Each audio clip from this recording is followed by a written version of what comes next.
O, dito na naman tayo mga bossing. Available na ulit yung ating NMAX 155 Noibes ECU version 4 Super Pro mga boss. So sa mga interesado dyan, ayan, available na ulit mga boss. So para to sa ating NMAX version 1 Noibes, ito siya, buksan natin para nyo makita. Ayan. Sa mga hindi pa nakafollow, kung interesado ma-update sa mga paparating pa na parts para sa ating motor, pwede natin i-follow mga boss. Marami pa tayong papakita, lalo na yung mga paparating na parts para sa ating motor mga boss. So ito yung mga kasama niya, meron siyang kasamang software. Ayan, ganun pa din, tulad ng dati. Selector, mode selector.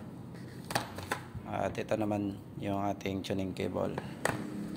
At ito yung ating ECU. Ayan, pitch bike. Programmable mga boss. Para sa ating NMAX version 1 no ABS.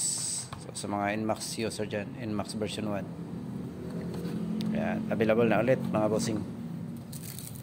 So sa mga interesado dyan at sa mga magtatanong kung magkano yung price nito, ipipin ko na lang sa ating comment section mga boss. Silipin nyo na lang. Ayan, yan yung ating ECU.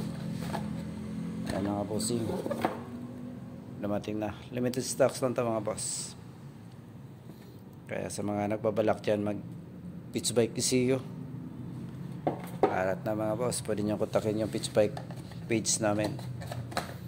So ayan yung ating ECU programmable mga boss para sa ating NMAX version 1 no ABS. So ayan lang mga bossing ang ating update ngayon. Abang-abang tayo sa mga paparating pa na parts para sa ating motor. Maraming salamat mga boss. Ride safe.